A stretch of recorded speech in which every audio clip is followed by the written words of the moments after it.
Buenas tardes. Vamos a iniciar la fase 2 del segmento de urología.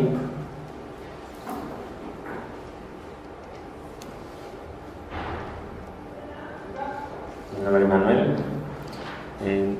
¿Todos han estado en la fase 1 o hay algunos que no han estado en la fase 1? Levanten la mano los que estaban en la fase 1. 1, 2, 3. Ya, más o menos la mitad. Supongo que irán llegando más.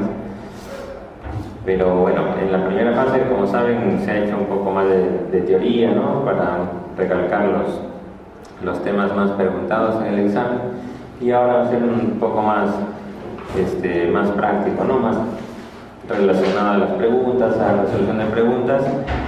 Y vamos a tocar también unos aspectos teóricos para que se recuerden. Si hubiera alguna duda, más o menos después de cada segmento, pueden levantar la mano con confianza y preguntar. La idea en urología es no complicarse. Las preguntas, felizmente, son de respuesta directa en la gran parte. No necesita, digamos, un gran conocimiento, simplemente un conocimiento básico de cada tema. Con eso van a poder resolver las preguntas, ¿no? Vamos a empezar con la primera parte, que son las bases en urología. Con esta primera pregunta. Si van participando, de repente lo voy preguntando como para que sea más dinámico, no terminamos aburridos. A ver, dice, ¿no? En la primera pregunta, ¿cómo se denomina la alteración de la fusión de los pliegues uretrales? Preguntada en el 2012 en el examen. Vamos a ver una tentativa respuesta. Por acá vamos a empezar. ¿Qué le parece la pregunta? Hipospadia. Ya. ¿Hay alguna duda en cuanto a otra clave allí, por ejemplo? ¿Alguien tiene otra clave que le parecería?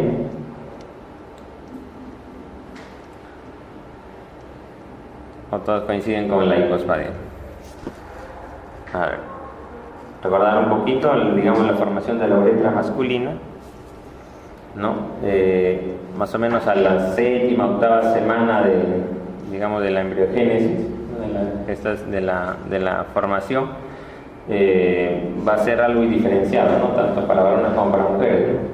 O sea, van a tener el tubérculo genital y a partir de la 9ª semana ya se va a diferenciar, ¿no? Por reacción de las hormonas. Va a empezar a diferenciarse en la parte masculina y en la parte femenina, ¿no? A partir de la 9ª semana, más o menos. Entonces, conforme van pasando las semanas, más o menos va diferenciándose, ¿no? Por ejemplo, acá en la parte de la uretra masculina vemos que el falo, ¿no? Por acción de la hormona que va a estimular los genitales externos en la parte masculina. ¿Cuál es esa hormona que va a estimular los genitales externos para el desarrollo? ¿Qué dice Edgar? ¿Qué hormona va a estimular para la formación de genitales externos? Testosterona. ¿Sí? ¿Están de acuerdo todos? Testosterona. Bueno, exactamente la que va a estimular la formación de genitales externos es la forma activa, la dihidrotestosterona, ¿no? Esta hormona va a estimular la formación de los genitales externos.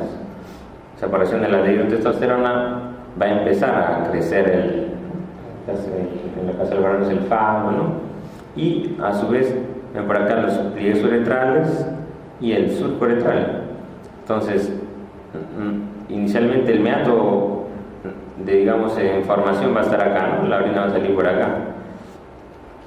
Y a medida que pasen las semanas, estos pliegues uretrales se van fusionando, ¿no? Por acción, ¿no? Entre ellas hormonal, la dihidrotestosterona, hacer que se fusionen los pliegues uretrales. Y ya, digamos que aproximadamente a las 18 semanas ya tienen que estar estos pliegues fusionados, ¿no? Se fusiona todo, digamos, a lo largo del cuerpo del pene, y posteriormente a este nivel, digamos que va a haber también una tubulización de la uretra, ¿no? Como que en dos partes los pliegues uretrales llegan hasta acá, digamos, se fusionan, esa es de las, digamos, 15 semanas, y se termina de completar hacia las 18 semanas, ¿no? Ya debe estar formada toda la uretra.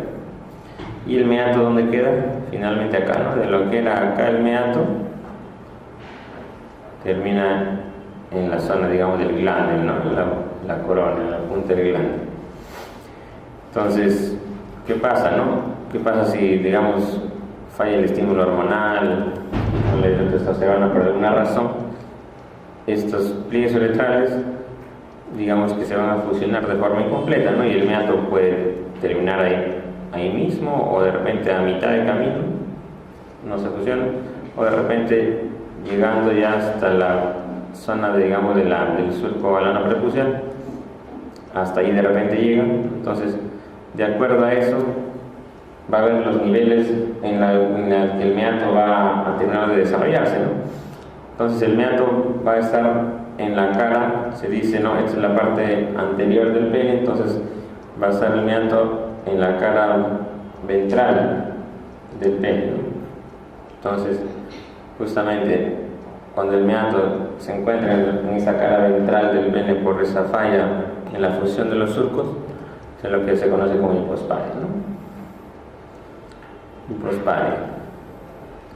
En la cara, digamos que el meato se va a localizar en la cara ventral del pene, y de acuerdo a los niveles en los que hubo, digamos, el efecto, hasta ahí va, digamos, hasta ahí se va a abrir el meato, ¿no? Tenemos fotos de lo que son de los diferentes tipos de hipospadia, ¿no? Puede ser hipospadia, se conoce de acuerdo al nivel escrotal, peniana o glandular, como en este caso.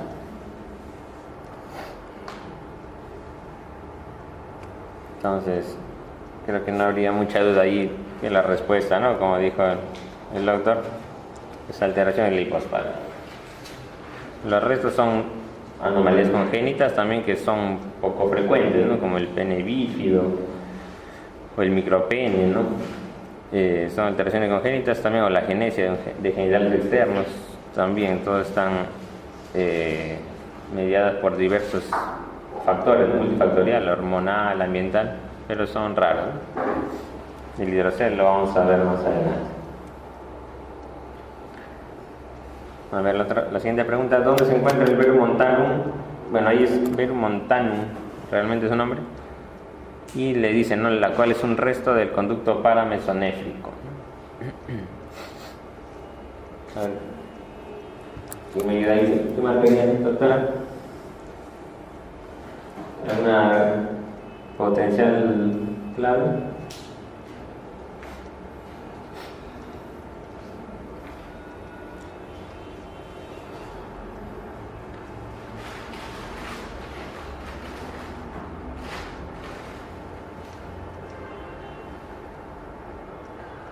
Una respuesta, digamos, de conocimiento anatómico, un poco de embriología, con eso van a marcar, es directa, no hay mucho que decir, ¿no? Entonces, vemos que la uretra masculina, que habíamos visto ya su formación, tiene, digamos, en este caso, varias partes, ¿no? 4 porciones clásicas de la uretra masculina. Tenemos, digamos, de adentro hacia afuera la uretra prostática, que está justamente pasando por la próstata, la uretra membranosa, a ese nivel está el esfínter estriado, digamos, en el varón, ¿no?, el esfínter externo, se encarga de la continencia urinaria. Estos dos van a formar lo que es la uretra posterior, la uretra posterior. Y las siguientes porciones, que son la uretra vulva, por esa zona dilatada, y la uretra peniana, donde está el pene, van a formar lo que es la uretra anterior. Entonces son las 4 porciones clásicas. Entonces, ¿qué tiene que ver esto con el verum montanum? Simplemente para que se ubiquen que el verum montanum es una estructura, un resto del conducto paramesonéfrico de Müller, que se encuentra a nivel de la uretra prostática, ¿no? Como lo ven acá en el gráfico, es como un montículo, una vista endoscópica, ¿no? Acá, por ejemplo, estos son los lóbulos laterales de la próstata, y en el piso de la próstata se ve una elevación, ¿no? Como un monte que se llama el verum montanum. Es aquí donde justamente desembocan los conductos eyaculadores, ¿no?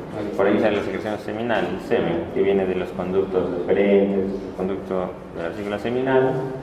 Por acá, digamos, es por donde sale, ¿no? Verum montanum.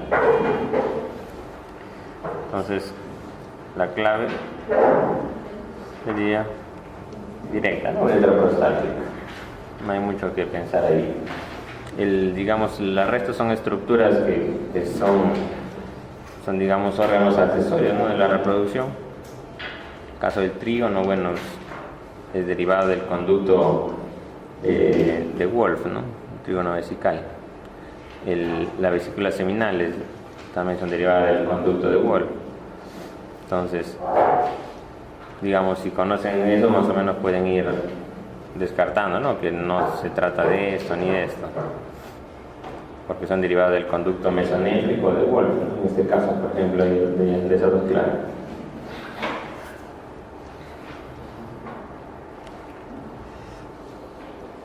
A ver, en condiciones normales, ¿no? La siguiente pregunta dice: en una mujer adulta, el deseo de misionar ocurre a un volumen de...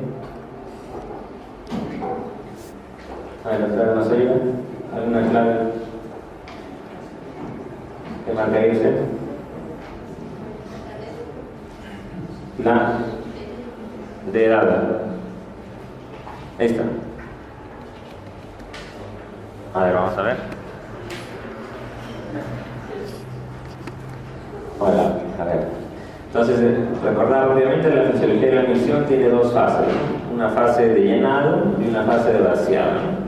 Entonces, en la fase de llenado vemos o sabemos que el músculo de la vejiga, que es el músculo etrusor, tiene que estar relajado, ¿no? Para que la vejiga se vaya llenando, y a su vez los esfínteres, tanto interno como el esfínter externo, deben estar pues contraídos, ¿no? Para que no se escape el orina. Entonces es lo que pasa normalmente en una fase de llenado, ¿no? La capacidad vesical aproximadamente es entre 350 y 500 mililitros, ¿no? La capacidad normal. Y en la fase de vaciado lo contrario, ¿no? El músculo etrusor se contrae, y ¿qué pasa con los esfínteres? Se relajan, ¿no? Para permitir el vaciado.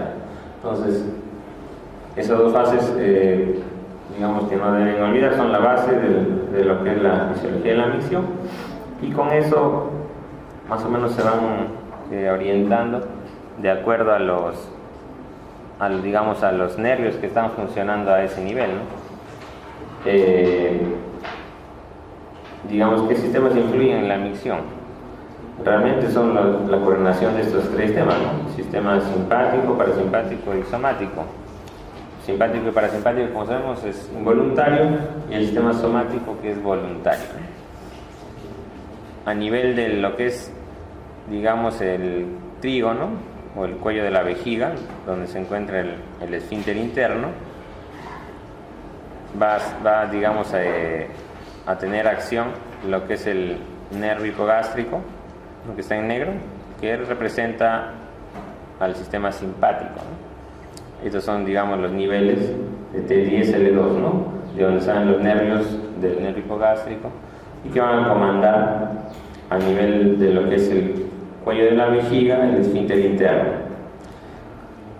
A nivel, digamos, de S2, S4, a través del plexo pélvico, va a tener acción sobre el músculo etrusor, el sistema parasimpático, ¿no? S2, S4.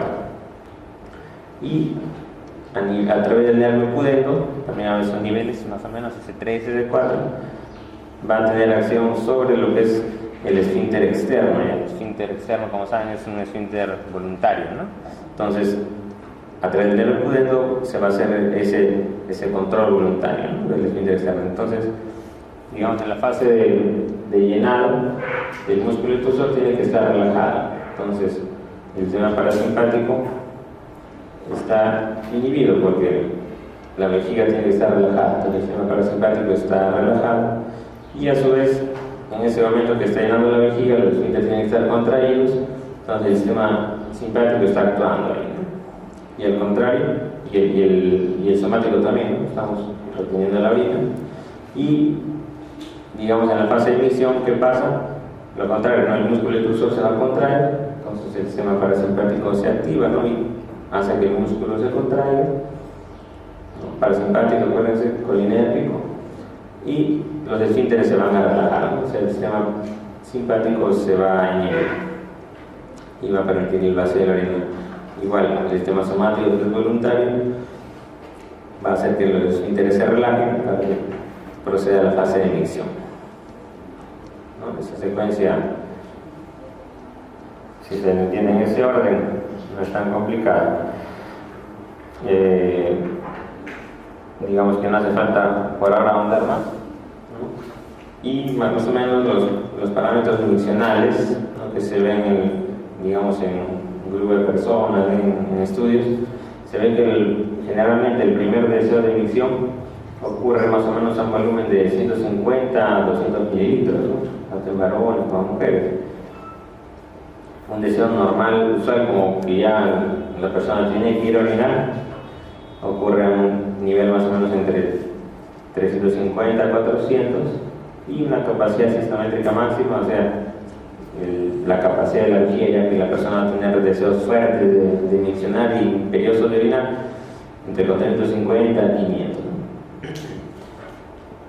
Entonces, la pregunta lo dice en condiciones normales, ¿no? Digamos, una mujer va a sentir el deseo de emisión, entonces tenemos que asumir que es cuando siente más o menos su primer deseo de emisión. Entonces, coincidiendo con la tablita que les había mostrado, lo que más se aproxima, la C, ¿no? De 150 a 250 mililitros.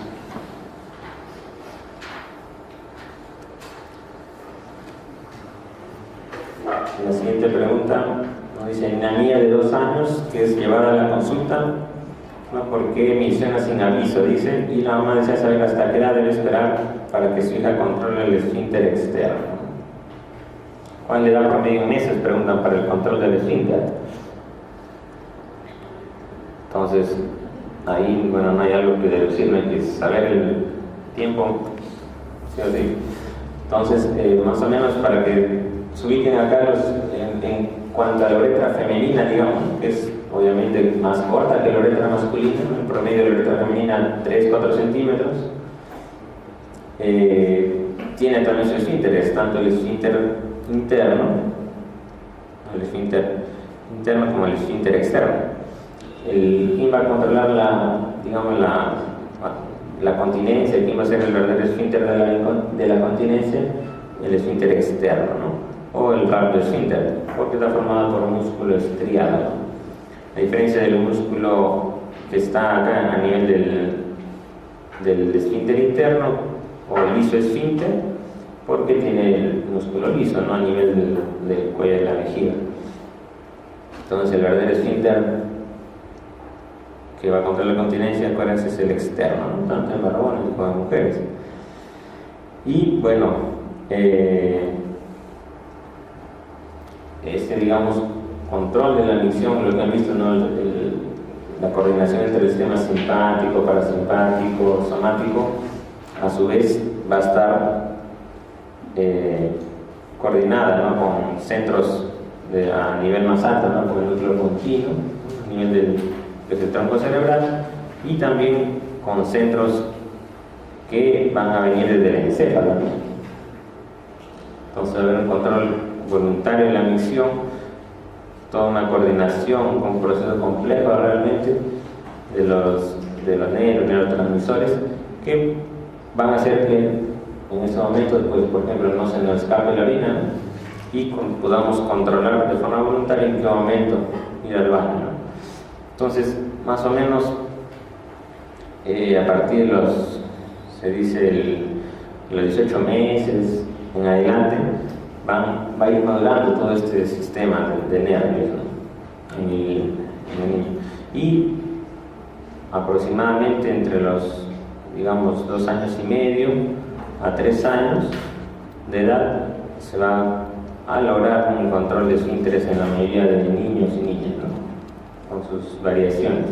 Pero la mayoría entre esta edad, 2 años y medio, se representan cuántos meses, 30, ¿no? Más o menos de 30 a 3 años, que son 36 meses, es que se va a lograr, digamos, el control de los esfínteres, ¿no? En la gran mayoría de los niños, con sus variaciones, como se da. Entonces, la clave, hay que buscar el número que se aproxima a eso, y es la A, ¿verdad?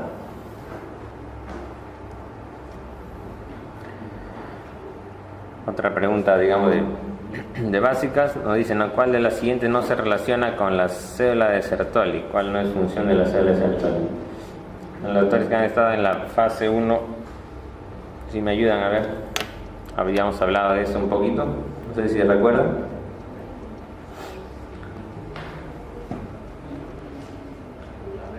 Los autores que están en la fase 1.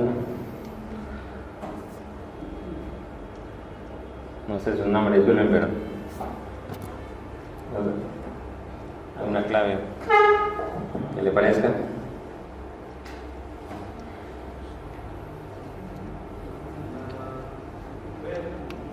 La B. ¿Por alguna razón la B?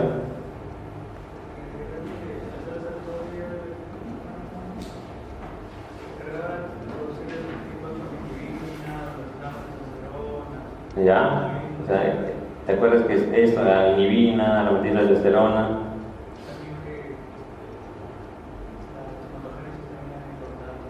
Ya, o sea, te quedan esas dos.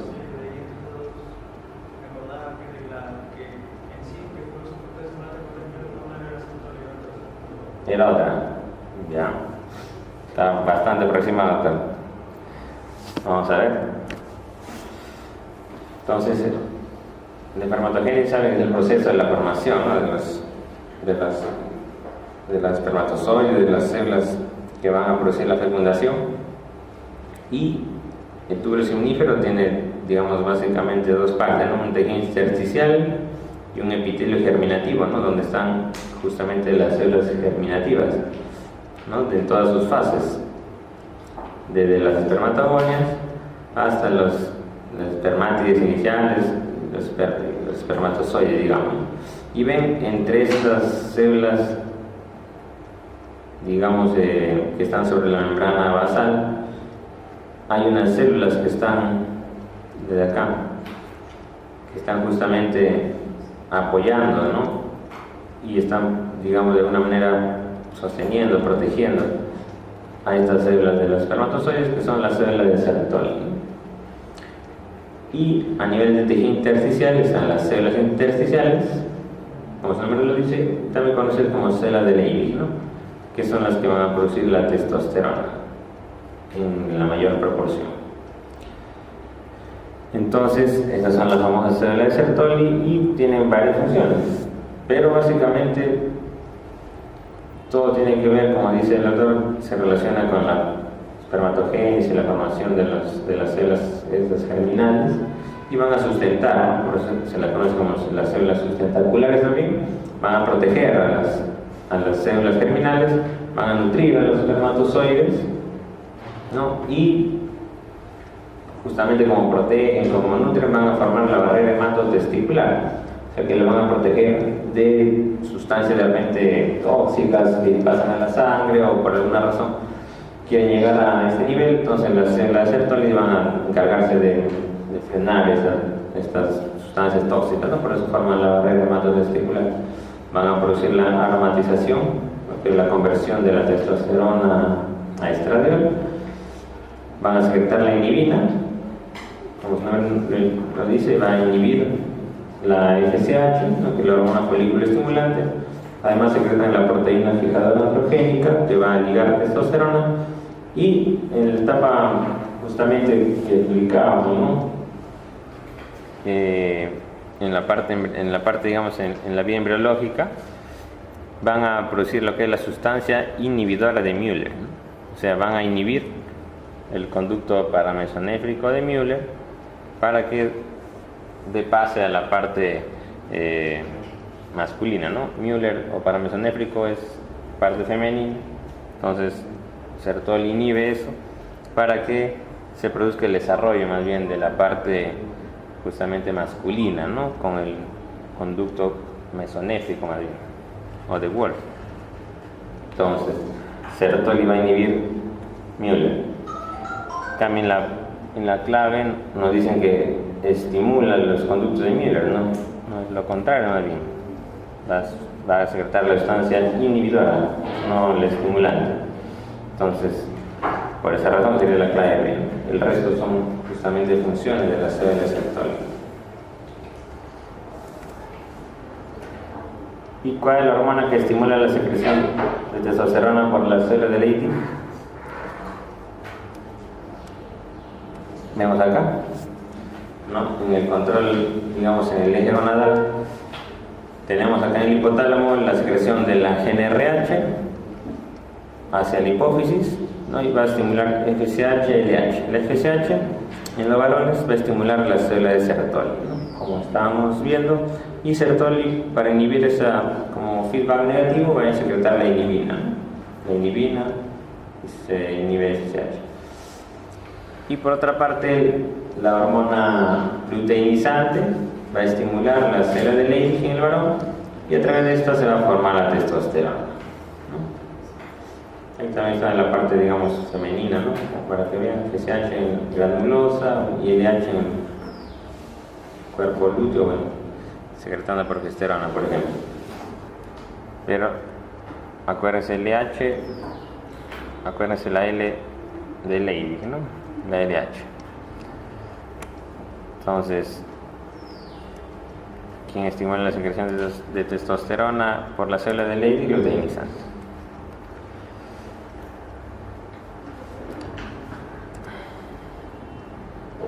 ¿Cuál es el examen más adecuado para el diagnóstico de reflujo vesicoureteral?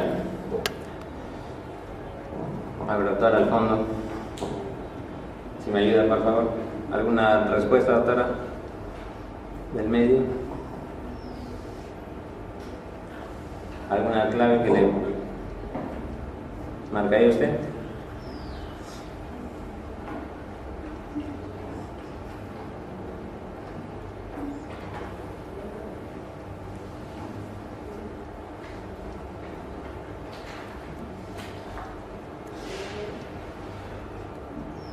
¿Cuál marcamos, doctora? A, B, C, D, G, N, A.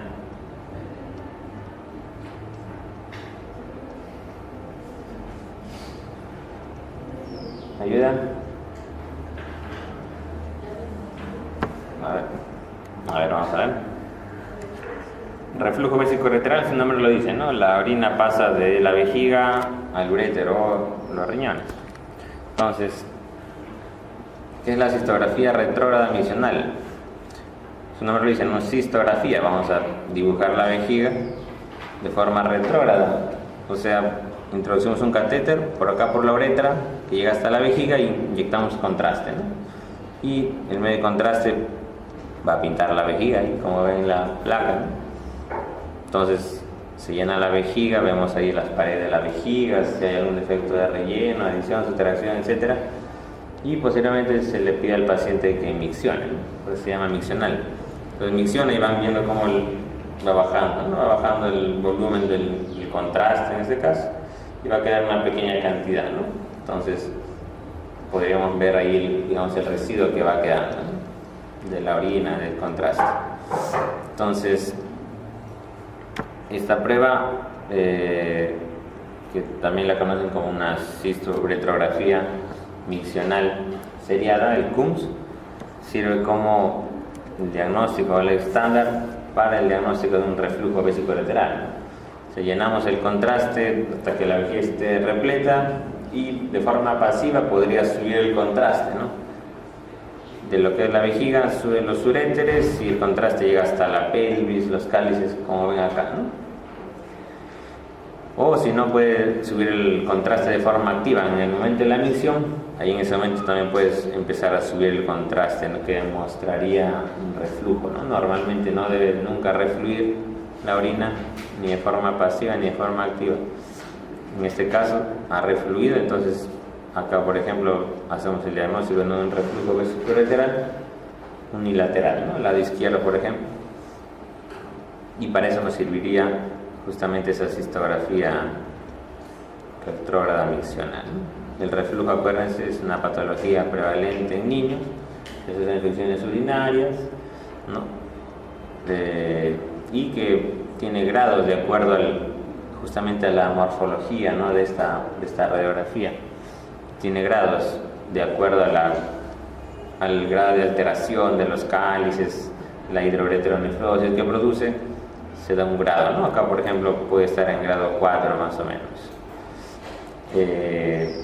Y acuérdense que el manejo, pues, en los grados iniciales, digamos grado 1, 2, 3, suele ser conservador, ¿no? Suele ser conservador. Porque más o menos el 70-80% se resuelve espontáneamente. Grados más avanzados, como el 4 y el 5, probablemente requerirían cirugía, ¿no? Cirugía. ¿Qué pasa cuando el reflujo en sí puede estar, bueno, no causa daño, no en el sentido de que no va a alterar las células del riñón, pero como generalmente se asocia a infección, entonces ahí sí la infección sí va a causar, ¿no? Problemas a nivel de las células renales y va a formar, pues, va a producir pielonefritis, ¿no? Una ictus febril, pielonefritis, y va a formar, ¿no? Secuelas en el riñón, cicatrices en el riñón, ¿no? Entonces acá marcamos la B, ¿no? Una ecografía renal per se no nos va a diagnosticar un reflujo, ¿no? Puede estar normal la ecografía y no se ve el reflujo en grado 1, por ejemplo.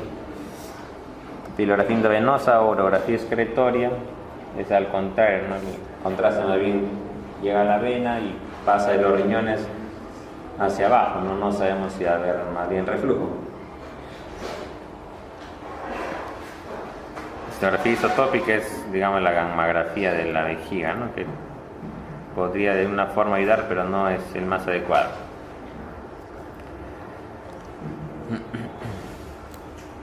La siguiente pregunta: ¿cuál es la utilidad de la ecografía en la infección del tracto urinario?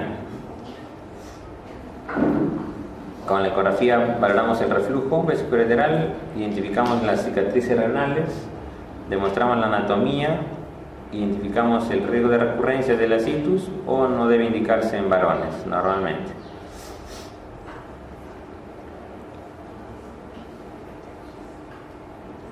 ¿Alguna clave que tengan? La C, demostrar la anatomía. Ahí vamos a ver. Acuérdense que las infecciones del tracto urinario no son generalmente producidas tanto en mujeres como en varones, complicadas o no complicadas, por la gran Escherichia coli, ¿no?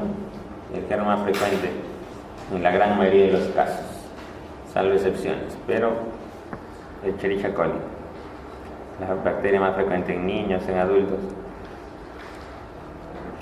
Entonces, la ecografía urológica, ¿no? Que va a ser la ecografía en la que vamos a ver, pues, los riñones generalmente, y la vejiga.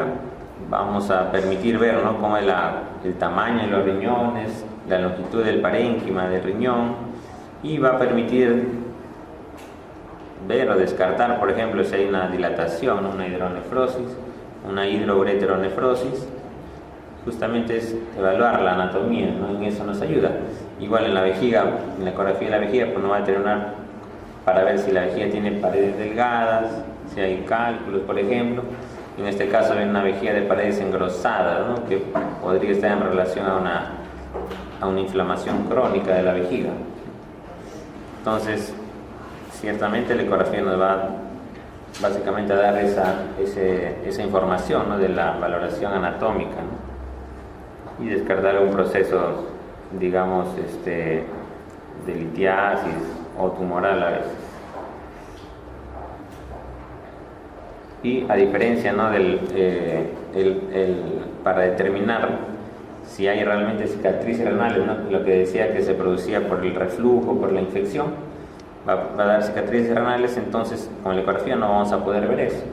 Entonces utilizamos una gammografía del riñón, ¿no? Que es un radiorenograma y con una sustancia que es el ácido dimercapto succínico vamos a permitir identificar si hay presencia de cicatrices renales, ¿no? Acá a la izquierda es una radiograma normal con el DEMSA, y acá sí vemos la formación de cicatrices, ¿no? De alteración en la anatomía en los riñones, por ejemplo, que sería en relación a secuelas de una pielonefritis, digamos, ¿no? Entonces, recordar también, bueno, en caso de la, digamos, de una bacteriuria asintomática, ¿no? Acuérdense que en las guías refieren, ¿no?, que la bacteriuria asintomática hay que tratarla solo en dos casos, ¿no? Uno, en gestantes, y dos, cuando, digamos, se va a hacer algún procedimiento invasivo de la vía urinaria, ¿no? Digamos una cistoscopía, una cirugía, algún procedimiento invasivo, y la persona tiene bacteriuria asintomática, ahí está indicado dar un tratamiento antibiótico, ¿no? En esas dos únicas indicaciones está indicado en la bacteria tratarla. Entonces, la ecografía no va a valorar el reflujo, habíamos visto la cistografía miccional más bien, cicatrices renales, con la gamografía renal más bien con el DEMSA, y la clave es la C, ¿no?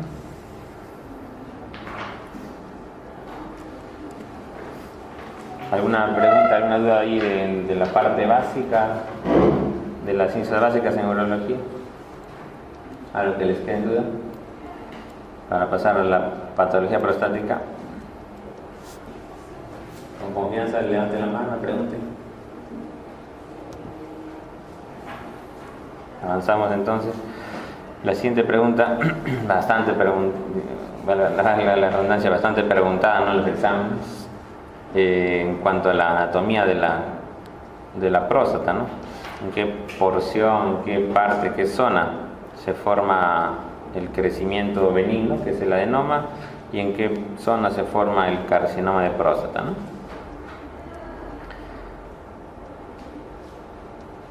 ¿Qué marca, doctor?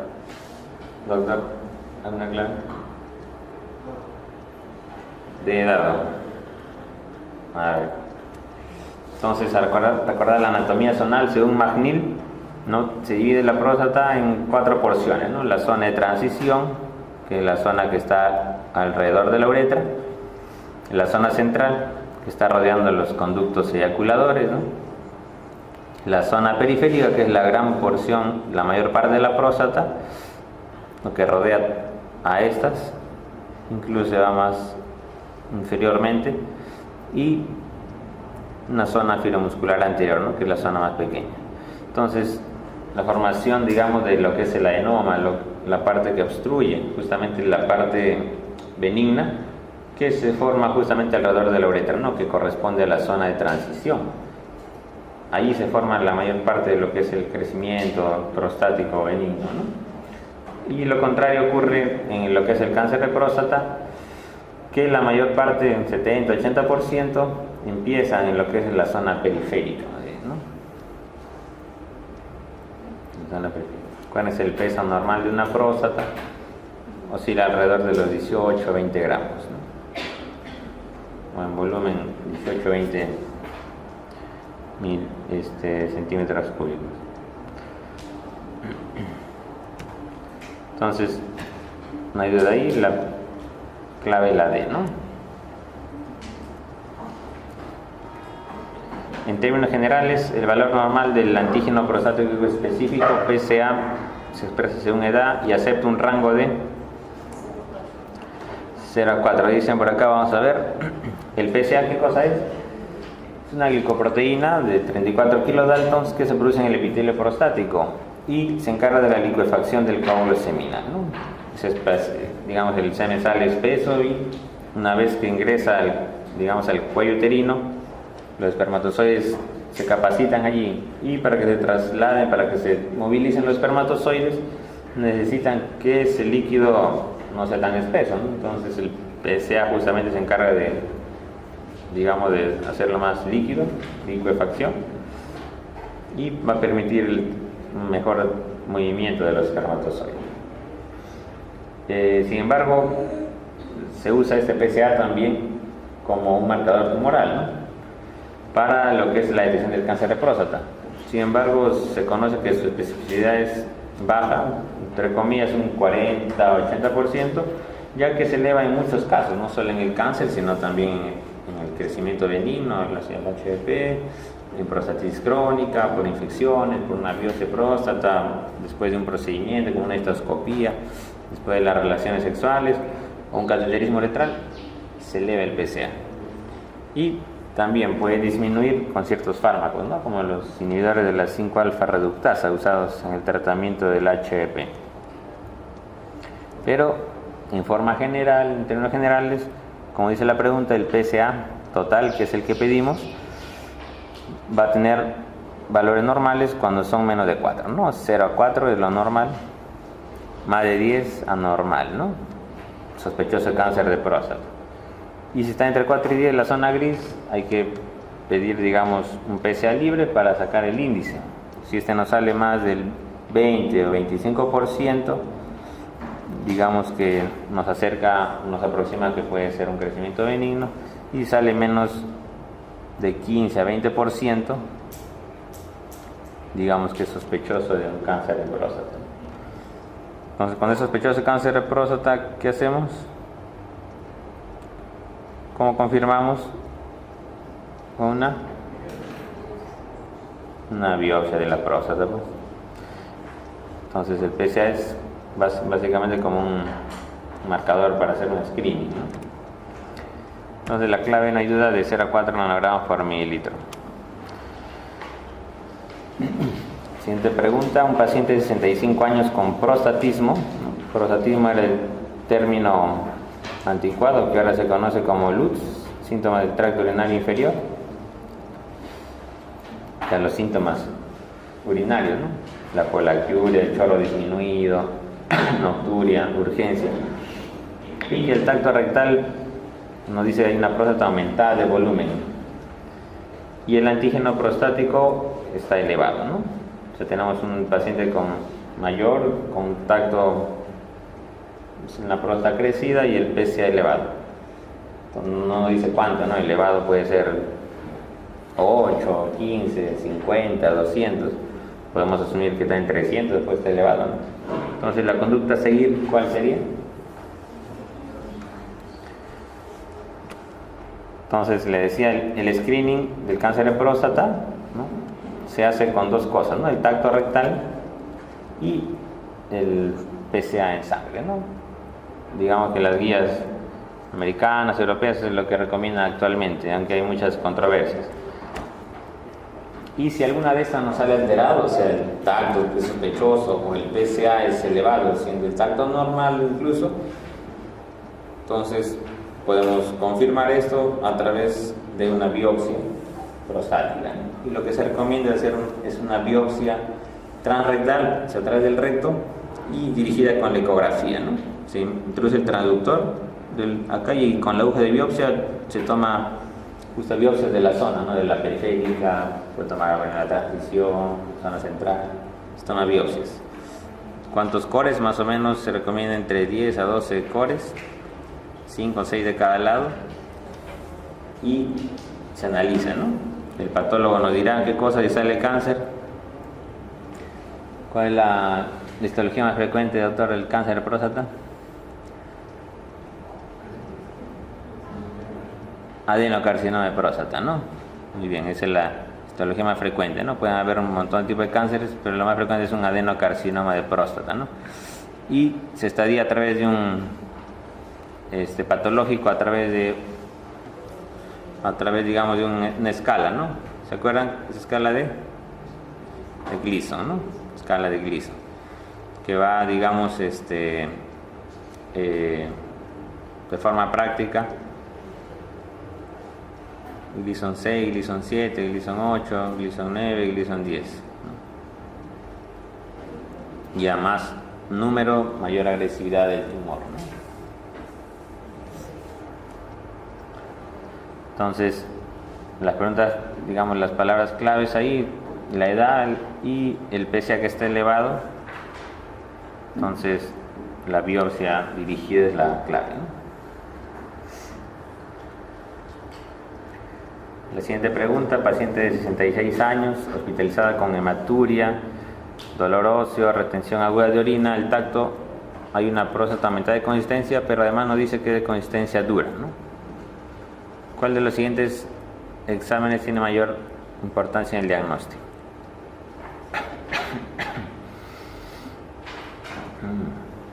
Una pregunta del 2005, bastante antigua, pero vamos a ver. Entonces, en el NM de próstata, acuérdense, es una enfermedad de desarrollo lento. Va a tener síntomas similares a lo que es la HPV, ¿no? Y el 25% puede cursar con una retención urinaria aguda, ¿no? Como en el caso clínico. En el NM de próstata puede debutar con una retención urinaria, y hasta un 25% en el mejor de los casos hay metástasis ya, ¿no? Al momento del diagnóstico. En nuestro país, bueno, la mayoría realmente tiene metástasis al momento del diagnóstico, son estadios avanzados. Acuérdense, el TNM del cáncer de próstata, del T1 al T4, ¿no? El T1 y T2 son estadios confinados a la próstata, localizados. Un T3 podría considerarse un localmente avanzado, y un T4 ya es un estadio avanzado, ¿no? Ya extraprostático. En el T1 puede el cáncer no sentirse en un tacto normal, solo con el PSA pues se podría identificar, ¿no? Y para el estadiaje utilizamos tomografía, ¿no? Para ver si hay invasión de ganglios, metástasis a ganglios de la pelvis, la resonancia magnética para ver si hay invasión extraprostática, ¿no? A vesículas seminales, por ejemplo, y la gamografía ósea, ¿no? Que nos sirve es un mejor estudio para determinar si hay metástasis ósea, ¿no? Entonces, en la pregunta tenemos, miren por acá, dolor óseo, ¿no? Entonces le puede hacer sospechar que hay metástasis. La próstata de consistencia dura, cuando le ponen así ya asuman que es un cáncer de próstata, ¿no? Consistencia dura. Entonces, para el diagnóstico, digamos, que hemos visto en cáncer de próstata, uno, el screening, tacto, PSA, y si hay alguna alteración de eso, es la biopsia, ¿no? Entonces, miren acá, preguntan para el diagnóstico, ¿no? No preguntan para el estadiaje, sino para el diagnóstico. Entonces, para el diagnóstico, lo primero que debemos tener es un tacto, un PSA alterado, una biopsia. ¿Cuál de esos tenemos en las claves? El PSA, ¿no? El tacto ya tenemos al examen físico, y el PSA es el siguiente paso. Si tuviera la biopsia acá, bueno, la biopsia sería la clave, ¿no? Y el resto son utilizados como la tomografía para el estadiaje, ¿no? Ultrasonido realmente podría evaluar la anatomía también, pero no nos indica si hay cáncer o no. La radiografía simple abdomen no nos ayudaría. La fosfatasa ácida, que se usaba antiguamente también como para ver si es que hay cáncer de próstata, se utilizaba como marcador, ¿no? Estaba elevado, indicaba pues que ya el cáncer de próstata está avanzado, pero realmente no se usa más. Entonces la clave es ahí la E, ¿no? Otra pregunta de hace 10 años, varón de 42 años con el antecedente que el abuelo paterno murió por cáncer de próstata. El tacto se encuentra una próstata normal y el PSA en 4, ¿no? Y el PSA libre, el índice en 20%. ¿Cuál es la conducta a seguir? Acuérdense que los factores de riesgo para cáncer de próstata, el principal factor de riesgo es la edad incrementada. Otro, un antecedente familiar, se dice de primer grado, o sea, padres, hermanos, la raza negra y otros factores que se asocian también al cáncer de próstata. El screening, les había dicho, según las últimas guías, la guía americana recomienda hacer screening en quienes menos de 40 años, no recomienda hacerse, no impactar en la mortalidad, digamos. Entre 40 y 54 años solamente para hombres con factores de riesgos anteriormente mencionados, y entre los 55 a 69 años se ve que hay una evidencia clara en cuanto a beneficios en mortalidad, ¿no? Entonces se recomienda hacer el screening a ese grupo etario de forma universal, digamos entre los 55 a 69 años, cada 2 años o más de repente, ¿no? 2 o 3 años de repente, pero no lo recomiendan, digamos, anualmente necesariamente. Y en pacientes mayores de 70 años o con una expectativa de vida menos de 10 años, no se recomienda el screening, ¿no? Según los americanos.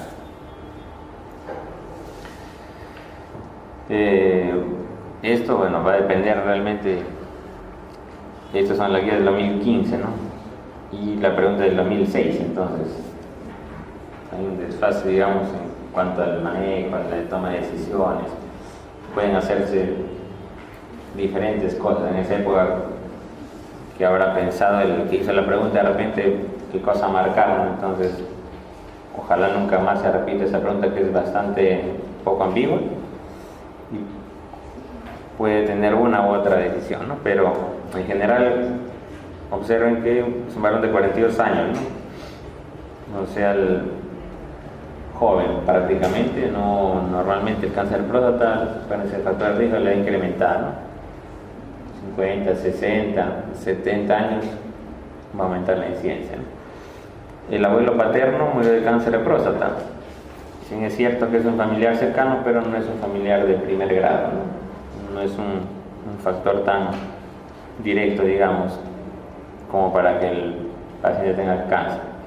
El tacto rectal es normal y el PSA está en 4, que es un valor límite, y cuando se toma el PSA libre está en 20%, o sea, lo cual nos orienta más o menos a que está, como habíamos visto en la tabla, ¿no?, del PSA, un valor de 20% o más. Entonces nos indica que podría estar generándose por un crecimiento benigno de repente.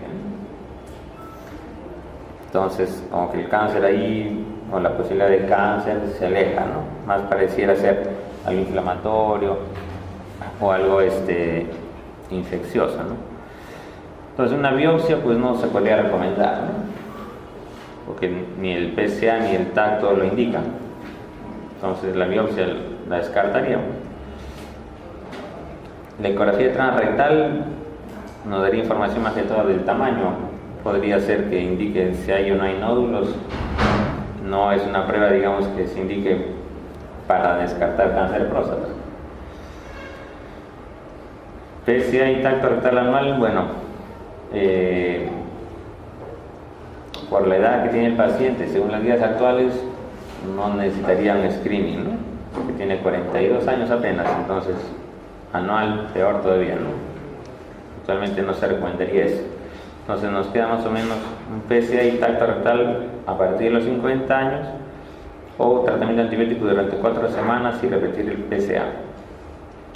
Esas podrían ser opciones, digamos, actualmente válidas. Si queremos ver que el PSA, digamos, para la edad de 42 años debería estar menos, de repente en 1, en 2, ¿no? Para la edad de 4 es como que está un poco elevado, pero dar tratamiento antibiótico durante 4 semanas nos podría, digamos, si es que fuera ese PSA producido por una prostatitis, podría bajar con el antibiótico, ¿no? Y ahí podemos decir, bueno, fue la elevación del PSA como que por la infección, inflamación. Pero a la luz de que vemos que es algo que parece benigno, inflamatorio, ¿de qué nos serviría repetir el PSA, ¿no?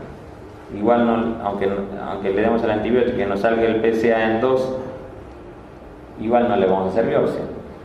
Acá tampoco le vamos a hacer biopsia porque está en valor que no indica hacer biopsia. Entonces podemos dejar al paciente así. Si no nos dice que tiene síntomas o algo, podemos prescindir de esto, digamos, de darle antibiótico, porque no nos va a servir nada repetir el PSA, igual no le vamos a hacer la biopsia. Entonces se tranquiliza al paciente y podríamos hacerle el PSA y el tacto rectal bianual más bien a partir de los 50 años, ¿no? La clave que más se acerca es esta, ¿no? ¿Alguna pregunta?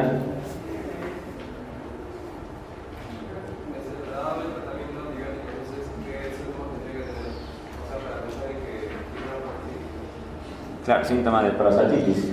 La prostatitis da igual luz, ¿no? Poliuria, puede tener disminución del chorro, disuria, puede tener síntomas. Acá no nos dan datos, digamos. Claro, si tuviera, por ejemplo, un PSA en, digamos, en 8, en 10, claro, podríamos, ahí sí como que podría cambiar la cosa, no podríamos decir, bueno, una cosa rara, podría tratarse de cáncer versus de que sea también algo inflamatorio, ¿no? En la práctica, un paciente así que sea joven y tiene un PSA bien alto o regularmente alto, podemos intentar con antibiótico bajar y ver si es algo producido por algo inflamatorio. Si es que baja a niveles de benigno, ya decimos que es esto. Pero si no baja con el antibiótico, sigue el PSA ahí, ese nivel elevado, hay que hacer biopsia. Sí. Ahora, claro, justamente es el pedir PSA a esa edad puede generar esos problemas justamente, ¿no? A los 42 años pues, no se debe pedir a nadie PSA, ¿no? Ahora los días, como han visto,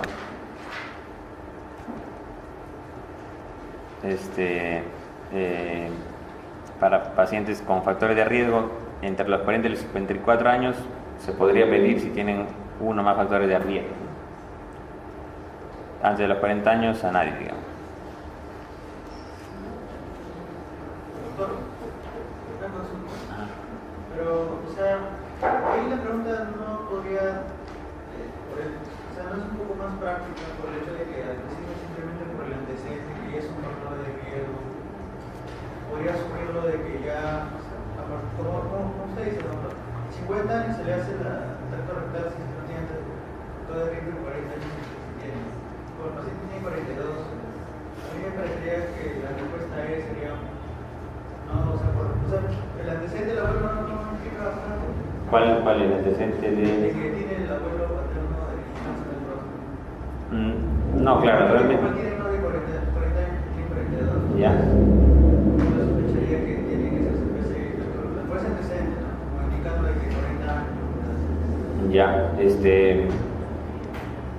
mira, acá, claro, es algo controversial, pero si nos restringimos así, como le decía, el antecedente de cáncer de próstata demostrado con factor de riesgo para familiares de primer grado. Familiares de primer grado son el padre y los hermanos.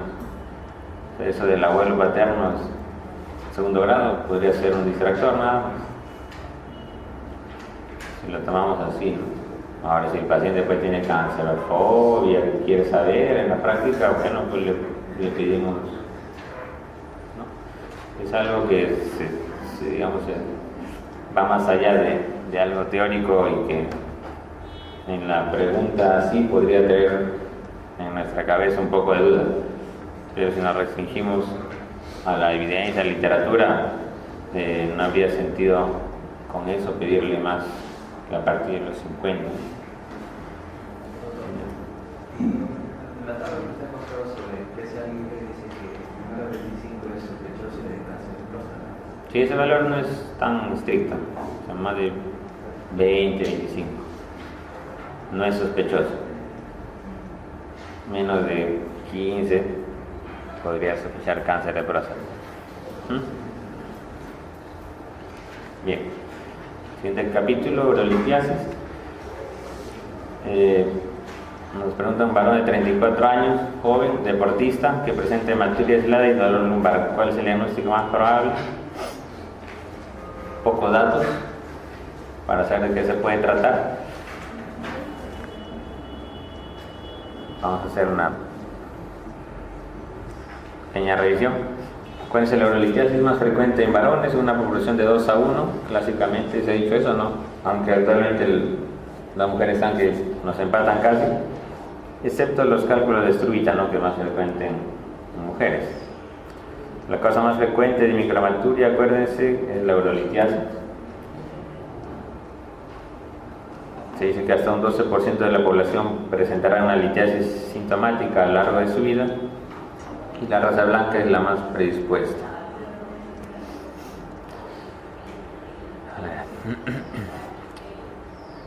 A ver, un paciente joven, hematuria, ¿no? Entonces vemos las 100 causas de hematuria, pueden ser, digamos, la mayoría de ellas. Un cáncer vesical no es clásico, ¿no? A esa edad tendríamos que decir que sea un paciente de 50 o más años, que sea fumador, podríamos decir un cáncer vesical, ¿no? Pero por la edad podríamos estar descartando. Igual cáncer renal también, por la edad, ¿no? Generalmente pacientes de 50, 60 años, en un caso clínico nos podrían poner un cáncer renal con hematuria, con coágulo de repente, ¿no? O con masa palpable. Podríamos descartar el cáncer. Una uretritis, nos dirían de repente un síntomas adicionales más relacionados a la uretra, una disuria, ahí podríamos pensar en uretritis. Generalmente lo que nos pone son síntomas de la parte superior. Entre necrosis tubular aguda y nefrolitiasis, la necrosis tubular aguda, saben que la falla renal, ¿no? Que se establece, que si bien es cierto podría dar en ciertos casos una hematuria, pero el dolor lumbar no es tan característico de una insuficiencia renal. Entonces, por eso podríamos descartarlo. Podría pasar de repente, pero no es lo más probable. Lo más probable, como dice la pregunta, es que se pueda tratar de una nefrolitiasis, ¿no? Paciente joven, en la edad que puede tener cálculos, deportista, que está sometido, digamos, a un factor de riesgo como que la deshidratación. Entonces, podría ser que tenga un cálculo y que ese cálculo haya, por el esfuerzo, le haya, digamos, llevado a que haya internamente una lesión y la producido una hematuria y el dolor, ¿no? En caso del cálculo también esté bajando por el uréter, puede producir la hematuria, puede producir un dolor lumbar, ¿no? Entonces, no es muy claro los datos que dan, pero lo más probable es que se pueda tratar de la nefrolitiasis. Paciente varón de 14 años que súbitamente presenta dolor abdominal agudo tipo espasmo que se irradia de la región lumbar a la inguinal. Un dolor clásico. ¿Cuál es su primera opción diagnóstica? Entonces, la pancreatitis, ¿cómo es el dolor? Faja, ¿no? Se empieza más bien adelante, ¿no? Y se irradia hacia los costados, hacia atrás. Por la característica del dolor podríamos estar descartando la pancreatitis. Una obstrucción intestinal generalmente es un dolor difuso, abdominal, ¿no? En la parte anterior. Y bueno, podría hacerse a vómito de repente, a un antecedente que no nos dicen acá en la pregunta. Apendicitis, ya la conocen muy bien. Muy raro que se presente un dolor lumbar y rodeado hacia adelante de una apendicitis, ¿no? Puede pasar, pero la primera opción no sería esa, ¿no? La apendicitis es un dolor localizado, ¿no? En la secuencia de Murphy, del epigastrio, va hacia la fosa ilíaca derecha, ¿no? Entonces nos quedan las dos últimas. Vaginación intestinal, bueno, podría producir dolor más que todo en la parte abdominal, ¿no? No tanto en la zona lumbar. Entonces la única clave que nos quedaría por la característica del dolor nomás sería una urolitiasis, pero no cualquier urolitiasis, ¿no? Para que dé ese dolor, el cálculo no está en el riñón, sino baja hacia el uréter, ¿no? Y produce lo que es un cólico nefrítico, ¿no? Un cólico renal. Dolor que de la zona lumbar se irradia hacia la zona, como dice, del flanco, o la zona inguinal o genitales muchas veces. Y es intenso, ¿no? Un dolor más o menos se va instaurando rápidamente y puede dar un cortejo vegetativo, ¿no? Náuseas, vómitos, sudoración. Puede generar síntomas nutricionales, ¿no? Síntomas y hasta hematuria, ¿no? Hasta hematuria. Entonces, para que ese dolor, el cálculo que está, digamos, en el riñón, tiene que desplazarse hacia lo que es el uréter, ¿no? Y ¿qué pasa? Se produce una obstrucción, ¿no? Una obstrucción y hay una inflamación mediada por prostaglandina, etcétera, que van a producir pues un dolor reflejo, ¿no? Esa obstrucción ocasionada por un cálculo, digamos, va a dilatar, ¿no?, la vía urinaria superior progresivamente y va alterando la anatomía de los cálices, de la pelvis, y pudiendo conllevar, digamos, a un deterioro de la función renal si es que no se resuelve esa obstrucción, y podría generar también una infección, ¿no?, por esa orina acumulada. Una infección, un acúmulo de esa orina se puede tornar purulento, digamos, ¿no? Por eso una infección complicada. Una, digamos, infección por un cálculo que está obstruyendo es una infección complicada.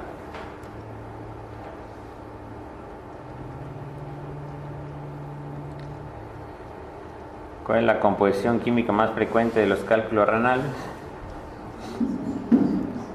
Oxalato de calcio, dicen la mayoría. A ver, yo creo que sí, es. La alteza urinaria clasificamos en cálcicas, no cálcicas, ¿no? Cálcicas un 80%.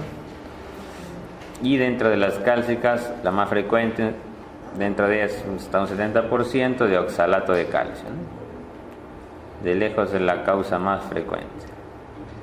Oxalato de calcio. Entonces, representan el mayor porcentaje. La más frecuente es, digamos, una litiasis de calcio idiopática, o sea, no se sabe por qué se formó el cálculo de calcio, pero más o menos se conoce de que se elimina, hay una hipercalciuria, se elimina calcio, digamos, de forma aumentada por la orina, ¿no? Hay una hipercalciuria idiopática que no se sabe también por qué se elimina más calcio en la orina. La más frecuente es que es idiopática también, pero puede haber otras causas, ¿no? Una hiposcitraturia, una hiperuricosuria que se asocian a la litiasis cálcica. Y puede ser secundario también a otros trastornos hormonales, ¿no?, como hiperparatiroidismo, una acidosis tubular renal, sarcoidosis, y estados que llevan a hiperoxaluria, ¿no?, como enfermedad de Crohn, recesiones intestinales, cirugía bariátrica, están predispuestos a formar cálculo de calcio.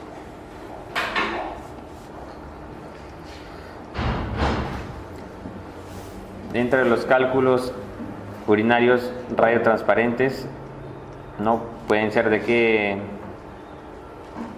qué sustancia, y se pueden presentar en pacientes portadores de, pregunta en la 1008. Entonces, recordar que las características radiológicas, ¿no?, de los cálculos pueden ser radiopacas o radiolúcidos, o también conocidos como radiotransparentes, ¿no? De forma práctica, los radiopacos son los que se van a ver en la radiografía, ¿no?, como ven acá, son generalmente cálculos de calcio, ¿no? Se notan oxalato de calcio, fosfato de calcio, y además los cálculos de struvita, ¿no?, que son los cálculos de fosfato, amonio y magnesio, que son los que tienen la forma de coral a veces, también conocidos como cálculos coraliformes, y que son producidos por un agente infeccioso, ¿no? Por eso se conocen como cálculos infectivos también. Estando a la cabeza el Proteus, ¿no?, por ejemplo, y las bacterias productoras de ureasa. Y los cálculos de cistina también se dice que son radiopacos. Radiolúcidos, acuérdense la neotenia, vamos a usar la neotenia sushi, generalmente son los cálculos que son formados por medicamentos, ¿no?, sulfamidas, las antinas, el indinavir, un retroviral, y el cálculo de ácido úrico, ¿no?, lo clásico que preguntan, cálculo de ácido úrico, radiolúcido, radiotransparente.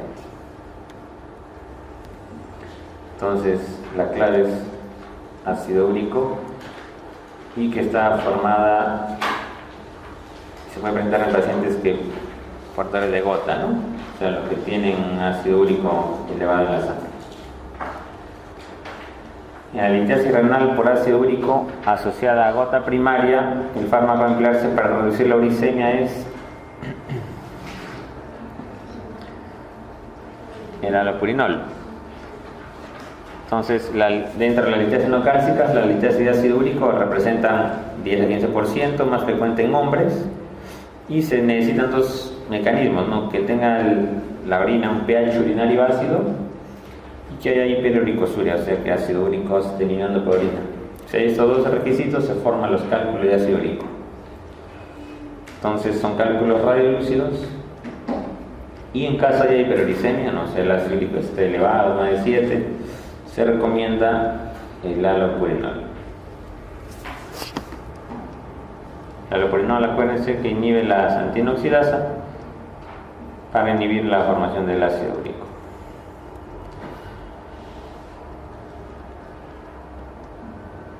Paciente portador de cólico nefrítico derecho, en la ecografía muestra hidronefrosis y no se visualiza cálculo.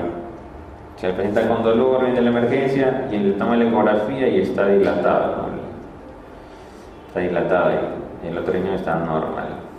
Entonces, ¿qué le hacemos en ese caso? ¿Cuál es la prueba de elección para detectar cálculos renales? La radiografía, la pilografía, gamografía, cistoscopía, tomografía. ¿Verdad? Tomografía. ¿Qué dice usted? Con Juan Carlos y contraste. Dudo acá. El gol estándar entonces para el diagnóstico de litiasis es la tomografía, la urotomografía o urotem sin contraste. Digo que no hace falta poner contraste para ver los cálculos. Ahí se ven, en los casos propios, son cálculos bilaterales, ¿no? Que estaban produciendo obstrucción, paciente con dilatación de los cálices de la pelvis. En este caso, un cálculo unilateral en la pelvis, cálculo en el uréter. Entonces, la tomografía no va a determinar la localización exacta, el tamaño y sobre todo la dureza del cálculo, ¿no? Que la medimos en unidades Hansfield. ¿Cuál es el tratamiento de elección en la litiasis renal pélvica? Una pregunta también un poco que no tiene mayor dato. Entonces, para tratar cálculos hay que tener bastantes datos, como en la tomografía, ¿no? Ver la localización, 1, el tamaño, 2, tipo de paciente, la dureza del cálculo, y con eso se toma decisiones de qué cosa hacer, ¿no? Pero puede estar en la pelvis, puede ser de 1 centímetro, 2 centímetros, 5 milímetros, puede ser poco duro o muy duro el cálculo. Entonces, no tenemos los datos, entonces cualquiera puede ser la clave, ¿no? Acá venimos en las anteriores, no le he dado ninguna clave.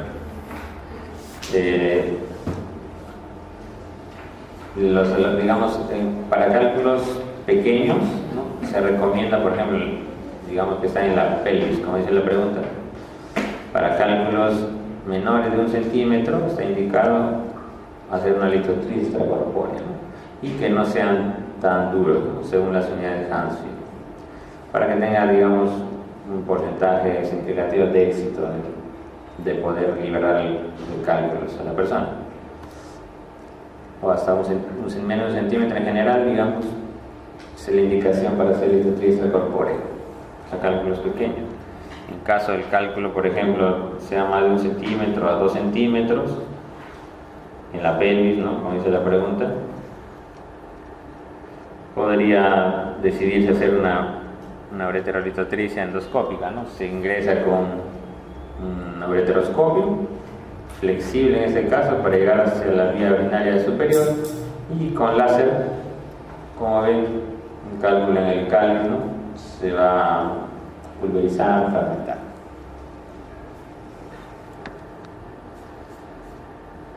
y la nefrolitotomía percutánea, que está indicado para cálculos mayores de 2 centímetros en la pelvis, ¿no? Como dice la pregunta, es un cálculo grande de 3, 4 a 5 centímetros. Se podría indicar una nefrolitotomía percutánea, es el manejo de elección para los cálculos grandes, cálculos paraliformes, el gol estándar, nefrolitotomía percutánea, ¿no? Se hace un trayecto y se ingresa y se rompe el cálculo. Todo esto bajo guía fluoroscópica, ¿no? Cirugía laparoscópica tiene sus indicaciones, en caso no esté disponible los elementos anteriores o fueran cálculos de repente en la pelvis grandes también, y que podría estar haciendo una estenosis, por ejemplo, de la unión electropiélica, podría ser una cirugía laparoscópica, ¿no? Se saca el cálculo y se repara la estenosis a la vez.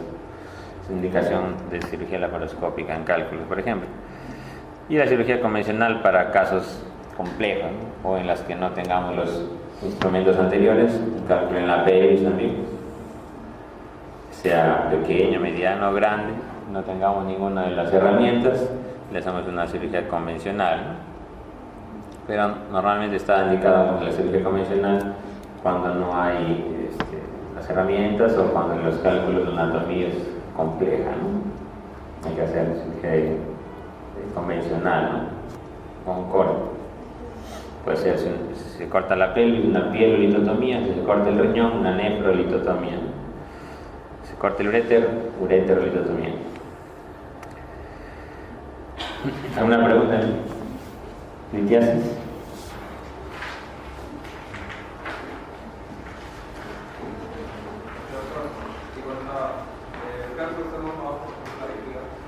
La vejiga, claro, dependiendo también del tamaño de los cálculos, pero son cálculos pequeños. En la vejiga, digamos, hasta la uretra, se ingresa con un instrumento y el cálculo se lo puede romper, digamos, con láser, si es pequeño, de forma endoscópica, ¿no? También.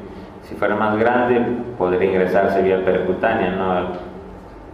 Desde afuera, un trayecto se hace a la vejiga, así como la nefrolitotomía percutánea es un trayecto, y también con láser o con otra tecnología se rompe el cálculo más grande y se extraen por ahí, ¿no?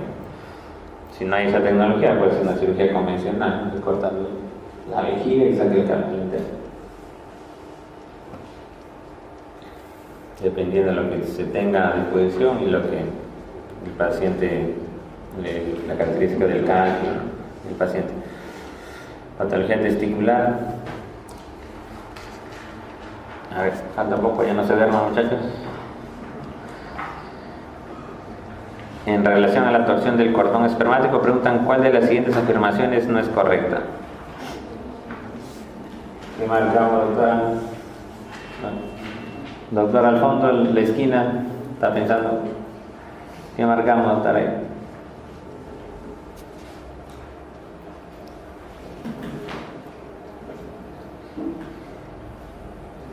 ¿Alguna idea?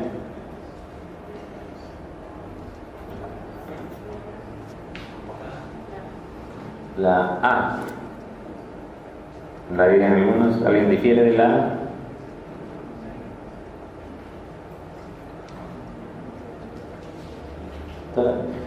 La A también. Ya. Esa es la clave.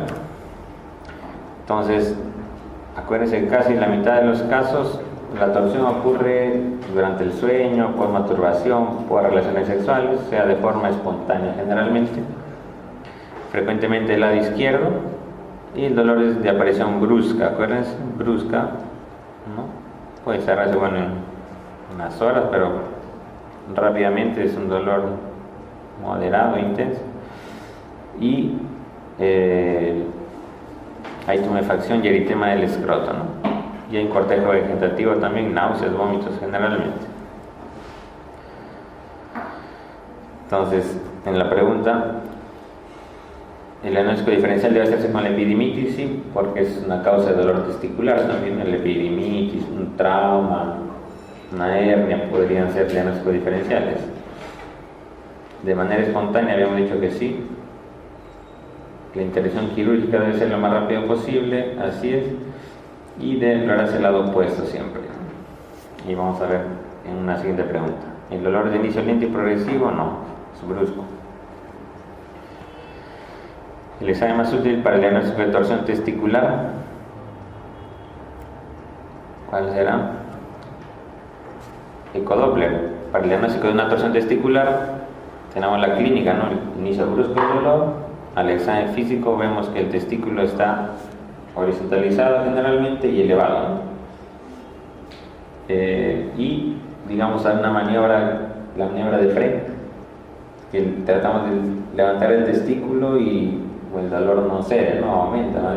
Sino de Frey negativo. Y entonces, si tenemos dudas o queremos confirmar, bueno, podemos hacer una ecografía Doppler, ¿no? Como en la torsión que pasa hay un infarto, entonces va a estar alterada la vasculatura, el riego sanguíneo.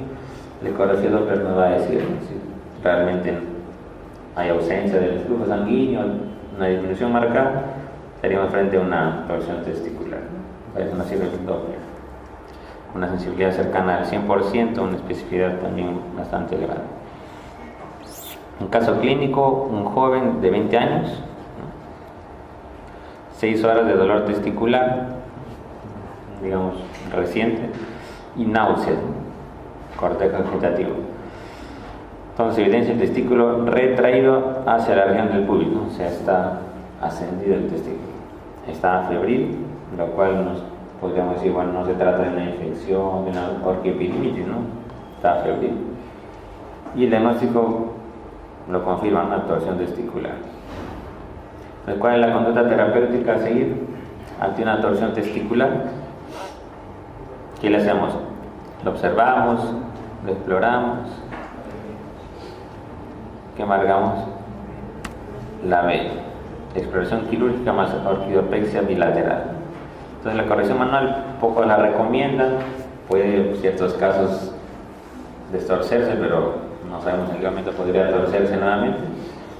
La intervención quirúrgica es el gol estándar, que tiene que ser antes de las 6 horas, ¿no? Es el tiempo que se ha visto que tiene mejor pronóstico el testículo y el futuro de la vida fértil. Y debe realizarse una fijación al escroto, ¿no? Una pexia, una orquidopexia. Y ¿qué es lo que tenemos que hacer? El testículo opuesto también debe explorarse y realizarse la fijación al escroto, porque está también en riesgo de que se tuerza. ¿Qué es lo que pasa?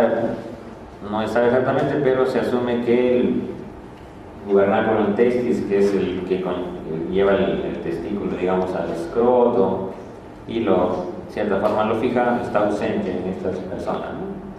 Entonces los testículos como que están más sueltos y tienen un reflejo cremastérico bastante pronunciado, están en riesgo de torcerse, ¿no? Y si es así, ambos testículos, digamos, están predispuestos a eso, por eso se recomienda la exploración y la fijación bilateral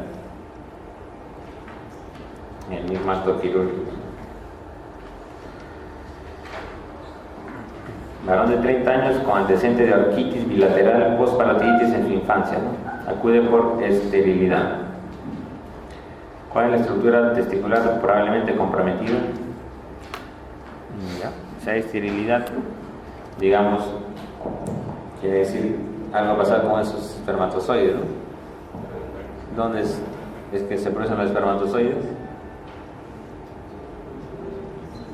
¿Habíamos visto en una imagen anterior? En los túbulos seminíferos. Entonces, la orquitis bilateral postparotiditis, orquitis bílico-urliana, no es aquella que se produce más o menos de 3 a 10 días luego de la aparición de una parotiditis, ¿no? Por el virus de la parotiditis. Afecta generalmente un testículo, pero si afecta a los dos, puede conllevar a lo que se ve en el caso, ¿no? Una esterilidad. Cuando se produce esa orquitis puede haber dolor, tumefacción, también un cortejo vegetativo y escalofríos clásicamente. Generalmente remiten 7 a 10 días con un tratamiento conservador, no reposo, analgésicos. No necesita antibióticos porque es un virus. Y digamos que podría entrar dentro del diagnóstico diferencial, ¿no? de una torsión también. Varón de 32 años que presente hematuria macroscópica, al examen pH ácido, hematuria y leucocituria, ¿no? De joven con esa, digamos, sintomatología en la orina, y 3 cultivos de orina son negativos. Cuando hay leucocituria, o sea, leucocitos en la orina, ¿no? Aumentados, puede ser 20, 30, 40, 50 leucocitos, y el urocultivo está negativo, entonces hay que sospechar, cuando nos preguntan acá en los exámenes, casi de seguro se está tratando de una tuberculosis, ¿no? Acuérdense, la tuberculosis urogenital cursa con esos hallazgos en la orina, ¿no? Una orina ácida, pH ácido, orina piúrica, o sea, leucocituria, y la orina séptica, o sea, el cultivo negativo. Es una orina ácida, una leucocituria ácida estéril, ¿no? 6. Y esa es la famosa tríada de Colombino, ¿no? De la tuberculosis urogenital. Entonces, cuando nos dan esa tríada, marca tuberculosis a ojos cerrados. Paciente de 23 años con antecedente de TBC pulmonar, acá nos dan el antecedente, ¿no? De ahí ya pueden ir sospechando qué pasa. Hematuria macroscópica, dicen, y pequeñas nodulaciones no dolorosas en ambos testículos. ¿Ya? Y al examen del semen se supone un espermatograma y azospermia, ¿no? O sea, hay una ausencia de espermatozoides. El diagnóstico probable es, nos dan el antecedente TBC pulmonar, podría tratarse de algo relacionado también a la TBC. Es algo, no dicen el tiempo de enfermedad, bueno, pero al parecer es algo que tiene tiempo, ¿no? Y es así la tuberculosis, que es algo de, digamos, algo progresivo, algo que va con los años. Una orquiepidemitis tuberculosa es lo que presenta el paciente.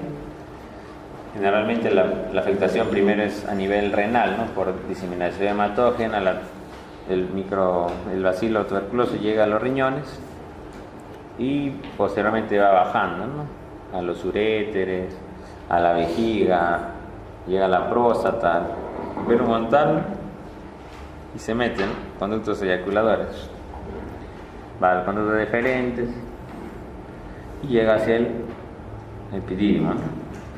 Y de ahí ya pasa, si quiere,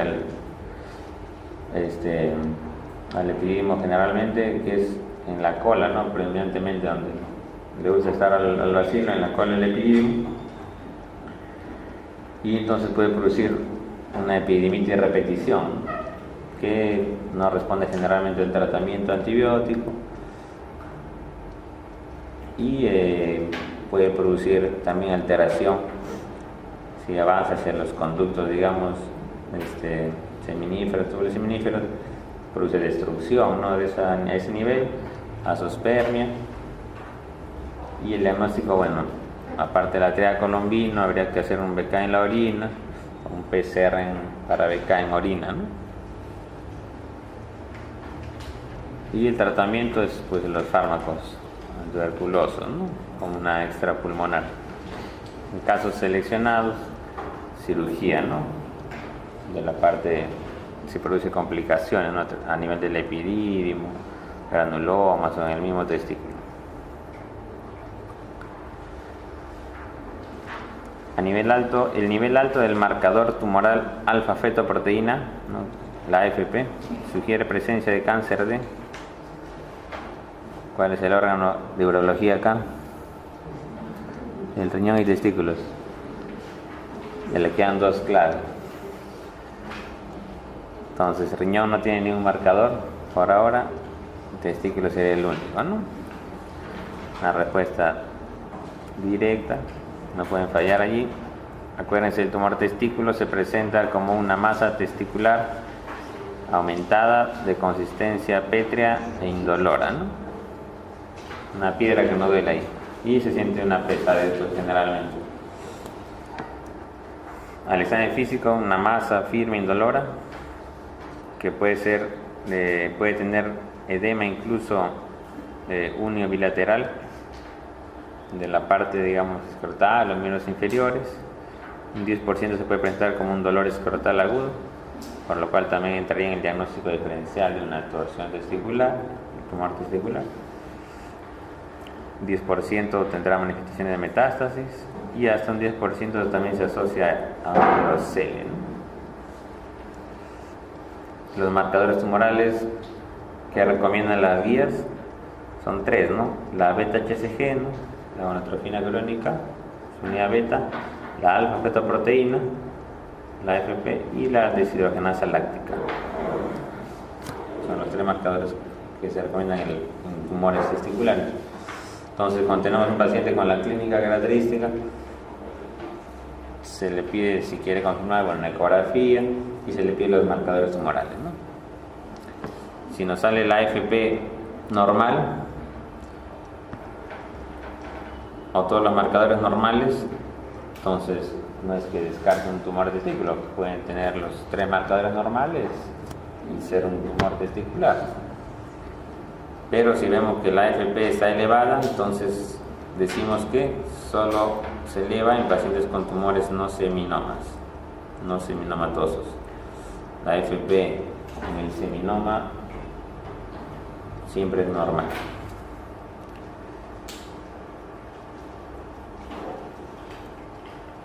¿Cuál es el tumor testicular más frecuente? El seminoma, ¿no? De lejos. Más o menos 35-70% de los casos de los tumores testiculares son seminoma. Afecta a la población joven, entre los 15 y los 35 años. Es el tumor, digamos, urológico en los varones más frecuentes. Y los no seminomas, bueno, los diferentes tipos de no seminomas, ¿no? Carcinoma embrionario, teratoma, etc. Un caso clínico, un varón de 30 años, ¿no? Joven, está en la edad etaria que habíamos dicho, en la edad en la que puede producir los cánceres, 15-35 años, y una tumoración escrotal, ¿no? Que aumenta progresivamente de tamaño. Al examen físico, tumoración indolora, dura, entonces ya saben que están frente a un cáncer de testículo y con peso aumentado. Tratamiento inicial, entonces habíamos dicho, si quieren hacer la ecografía, bueno, se confirma, marcadores negativos, ¿qué le hacen? ¿Qué dice acá? Orquiectomía. ¿Qué tipo de orquiectomía?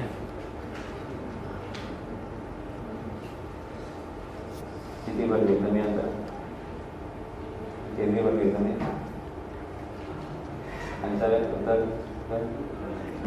Orquiectomía radical, así es. Una orquiectomía, o sea, hay que sacar ese tumor de todo el testículo, ¿no? Pero una orquiectomía radical quiere decir que se hace una orquiectomía, un corte a nivel inguinal, no a través del escroto como podríamos hacer por otra causa.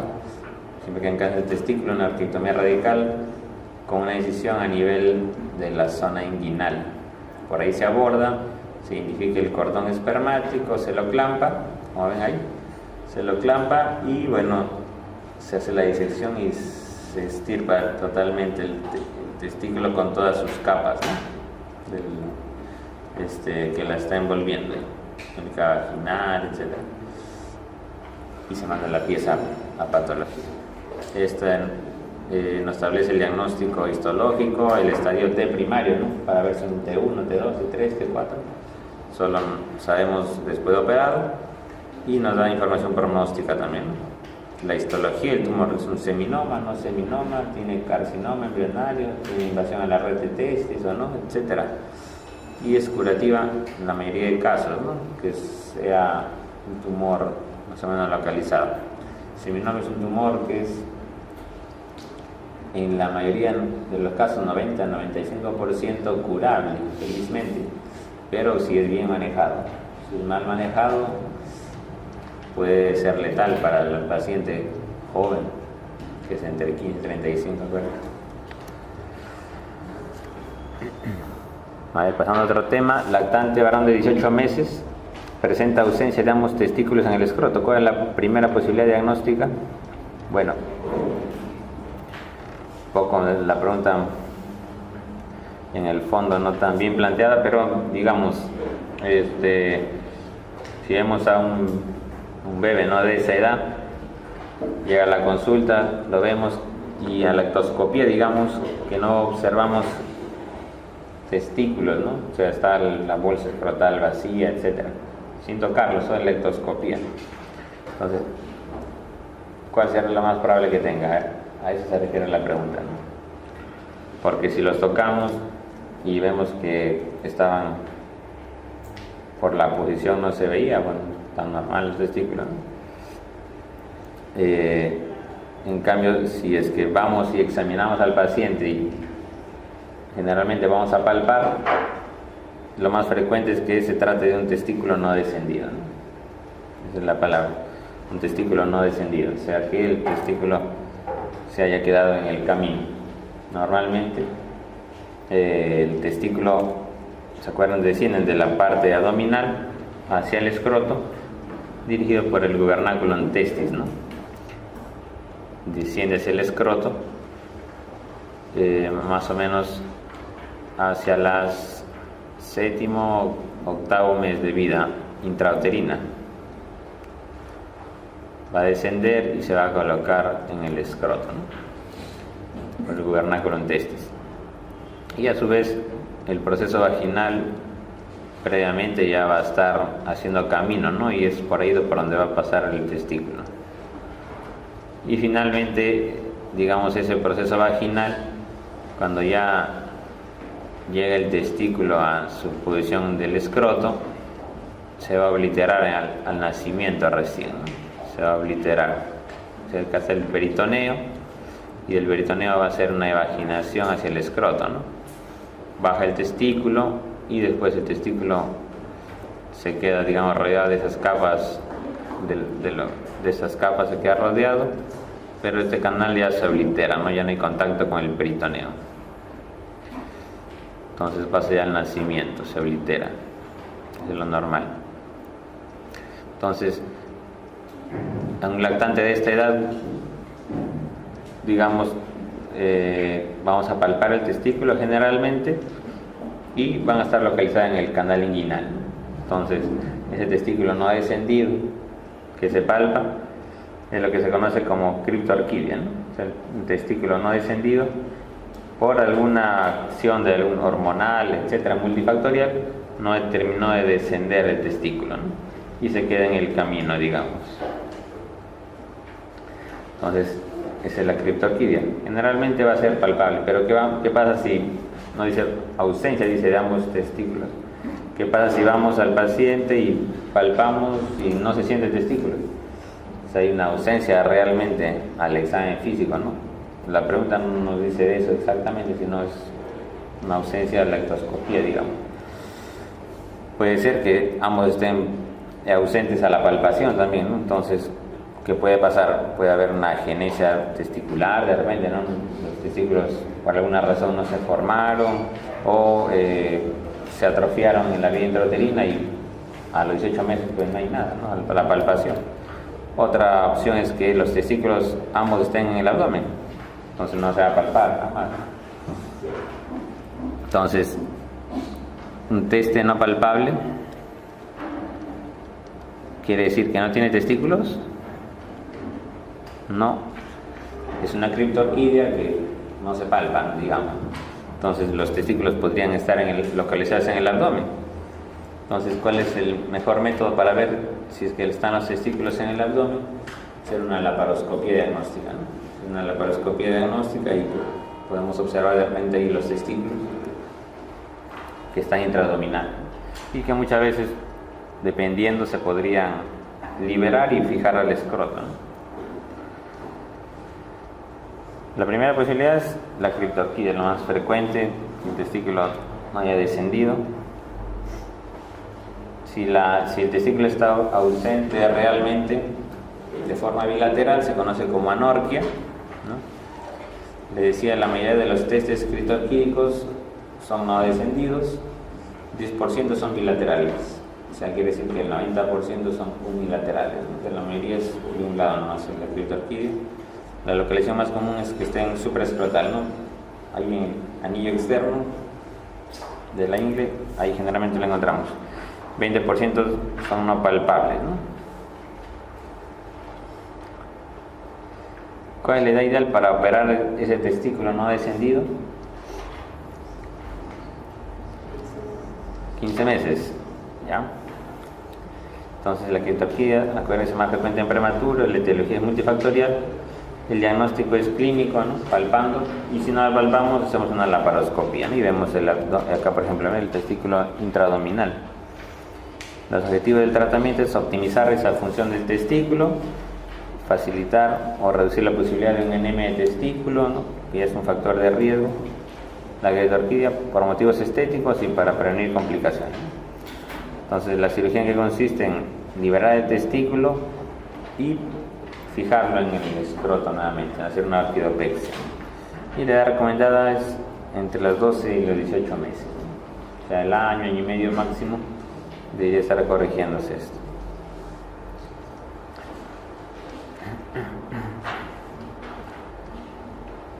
Varón de 28 años consulta por dolor y edema en el testículo luego de sufrir un golpe. Prueba de transiluminación positiva. Esta es la clave de la pregunta, ¿no? Prueba de transiluminación positiva. Con eso sacan el diagnóstico de lo que se refiere. ¿Qué estructura anatómica relacionada con aumento del volumen del testículo dicen?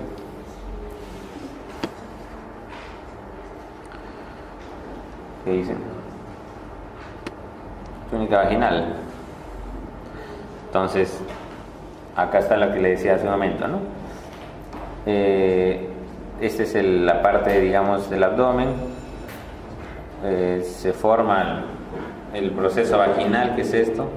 Son las túnicas vaginales del testículo y van a terminar obliterándose, ¿no? O sea, no pasa líquido de acá, de la cavidad abdominal hacia acá, se está obliterado esto, ¿no? Y acá está el testículo con sus túnicas vaginales, ¿no? La capa vaginal, capa parietal. Pero ¿qué pasa cuando este conducto persiste? Cuando hay persistencia del conducto peritoneo vaginal, como ven, va a haber líquido, ¿no? Y esto va a estar el testículo, alrededor del testículo va a haber líquido.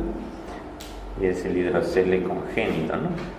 Va a persistir ese, no se va a cerrar como normalmente se debe cerrar el nacimiento, sino que va a persistir esto. Y va a haber hidrocele, ¿no? Puede haber un hidrocele, bueno, en el parte del cordón o un quiste de cordón que se conoce. Entonces el hidrocele congénito se produce por persistencia del conducto peritoneo vaginal. Y el hidrocele adquirido, que cualquiera de los varones aquí puede tener por un traumatismo, por una infección o idiopático, la cosa es que se llena el líquido entre las capas de la túnica vaginal. Y al examen físico va a haber un aumento del volumen del escroto, pues puede haber dolor, y la prueba clásica del examen físico es la transiluminación positiva, ¿no? Ponen su linterna y se prende. Entonces la prueba de transiluminación positiva es clásica del hidrocele, ¿no? Que va a permitir distinguirlo de un quiste, por ejemplo, ¿no? Del testículo. Tumores renales, vamos rápidamente. ¿Cuál es la neoplasia más frecuente en un riñón? Carcinoma de células claras, ¿no? O el hipernefroma. Factores de riesgo familiares en primer grado con cáncer renal, tabaquismo, obesidad. La edad promedio de 60 para arriba. La hipertensión arterial también es un factor de riesgo. La variedad más frecuente, carcinoma de células claras, ¿no? Se asocia con delecciones, alteraciones en el cromosoma 3. Paciente de 50 años, aquí en por tomografía se le diagnostica una neoplasia renal, un cáncer. ¿Cuál es el tratamiento de elección? Quimioterapia, radioterapia, nefrectomía. Cáncer de riñón, acuérdense, es cirugía.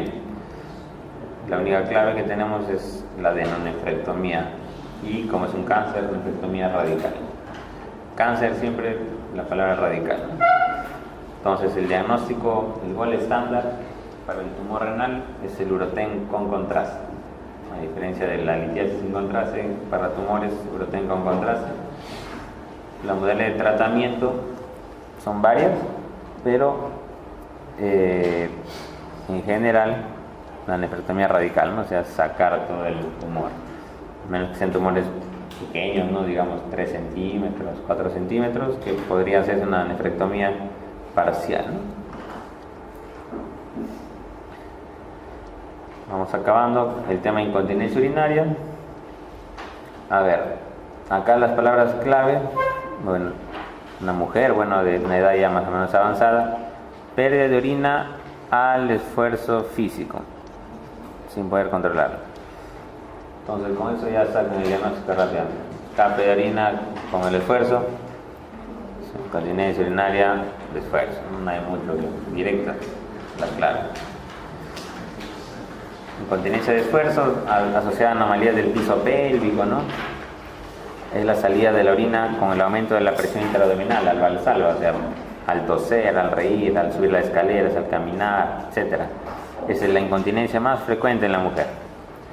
Tiene factores de riesgo: multiparidad, tabaquismo, obesidad, cirugías pélvicas, tosedora crónica, posmenopausia. En varones es raro, ¿no? Generalmente después de una prostatectomía radical. Incontinencia de esfuerzo o de estrés se conoce, ¿no? Todo se le escapa. Así va a ser la pregunta que le hago. A diferencia del otro tipo de incontinencia, ¿no? Que nos dicen también una mujer de avanzada que tiene deseo imperioso de miccionar y que no le permite inclusive llegar al baño. Corriendo va al baño y ya en el camino se le escapa. Tiene una vejiga hiperactiva, se le escapa la orina, entonces se conoce como una incontinencia urinaria de urgencia. Y si le ponen ambos en la clave, se le escapa con el esfuerzo, se le escapa con la urgencia, es una incontinencia mixta marca y tiene un puntito más. Entonces, incontinencia por urgencia, el deseo imperioso de micción, ¿no? Que se le escapa. Hay una inestabilidad del músculo detrusor, una función anormal, contracciones involuntarias del detrusor puede haber, y puede asociarse a otros síntomas, ¿no? Frecuencia aumentada, nocturia, puede asociarse a enfermedades, digamos, neurológicas, en algunas personas, Parkinson, enfermedad ACV, ¿no? O puede asociarse a infecciones urinarias también, HEP, litiasis, tumores vesicales. Tratamiento generalmente con anticolinérgicos, ¿no? Continencia de urgencia. En pacientes con incontinencia urinaria de esfuerzo, los ejercicios de Kegel están diseñados para reforzar el músculo pubococcígeo. Es una cosa bastante ya puntual, teórica, un poco rebuscada la pregunta realmente. Tienen que memorizarse, digamos eso, ¿no? Para la urgencia dijimos tratamiento generalmente anticolinérgico, ¿no? Sibutramina. Para el esfuerzo hay varios también tipos de tratamiento, dentro de ellas el manejo conservador inicialmente, reforzando los músculos del piso pélvico, ¿no? A través del ejercicio de Kegel, que van a hacer que esos músculos, el pubococcígeo entre otros, se refuercen y la continencia de los esfínteres se refuercen, porque eso es lo que pasa, ¿no? El esfínter está débil, entreabierto y se escapa la orina del esfuerzo. Los estrógenos que están disminuidos en las posmenopáusicas también, o sea, podemos dar estrógenos a la mujer y mejora también. Si es obesa, baja de peso, mejora la incontinencia. Y si no funciona, bueno, se pasa al tratamiento quirúrgico, ¿no? De la incontinencia urinaria de fuerte. Tema que nunca han preguntado. Traumatismos en urología. ¿Cuál es el mejor estudio para diagnosticar el trauma renal? ¿Qué dicen? La tomografía.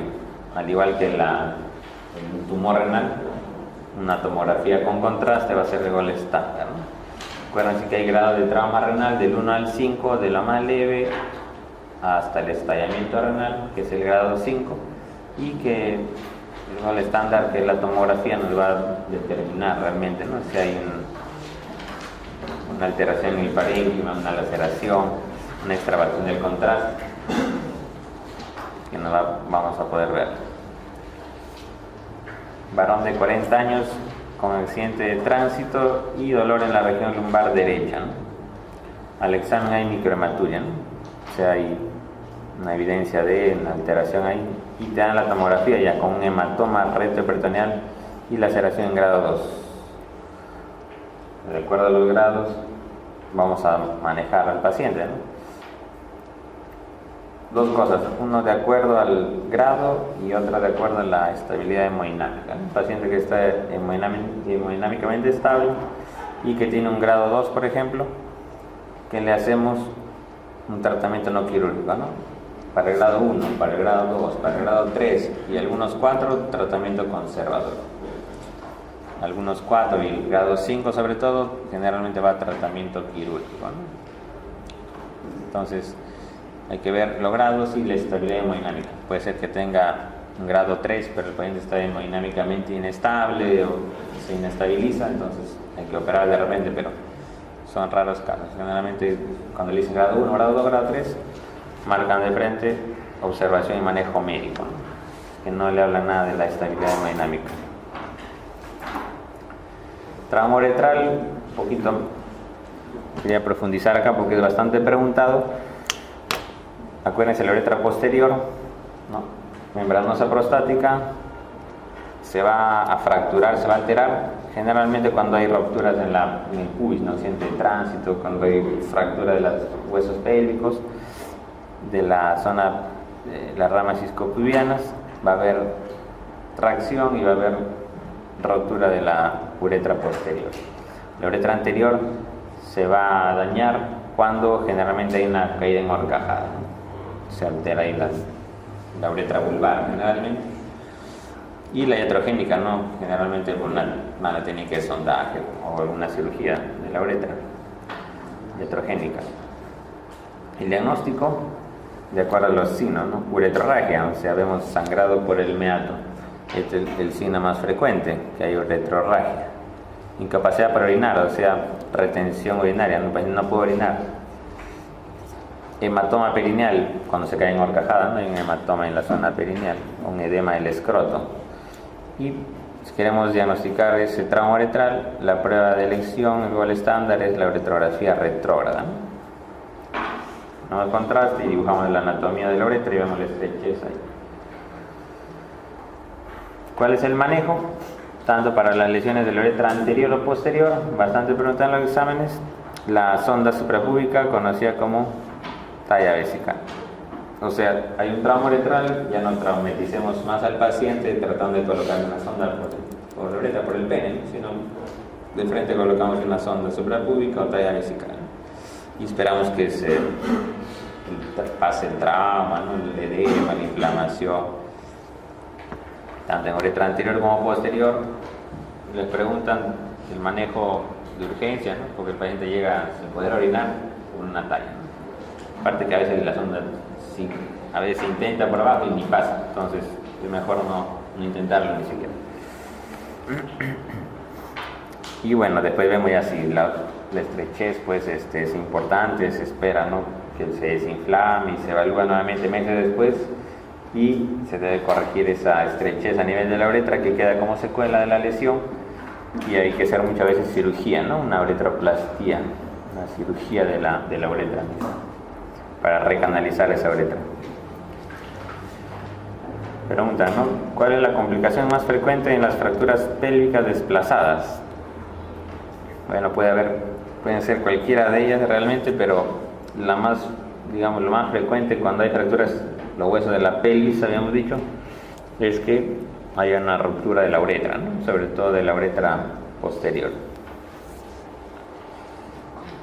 El signo más frecuente del trauma uretral, habíamos dicho, ese sangrado, ¿no? Por el meato de la uretrorragia. Es el signo más frecuente. ¿Cuál es el tratamiento quirúrgico de emergencia en la ruptura de la uretra posterior?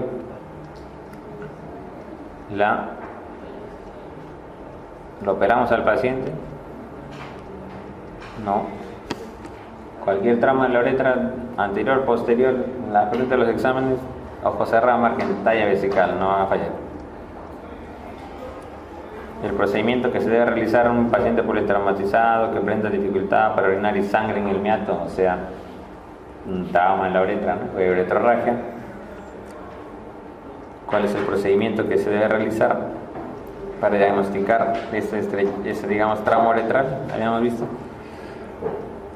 Es la uretrografía retrógrada, ¿no? O sea, se inyecta contraste en la uretra de afuera para adentro, ¿no? De forma retrógrada, y nos va a pintar ahí la uretra y vamos a ver la zona ahí de edema de este proceso. Paciente de 40 años, politraumatizado y estable, dice, ¿no? Al examen, evidencia de sangrado por el meato uretral, o sea, uretrorragia, más edema escrotal. ¿Cuál es el mejor procedimiento diagnóstico para el trauma uretral? ¿Habíamos dicho? La uretrografía retrógrada, ¿no? Obviamente con contraste tiene que ser. Y se acabó.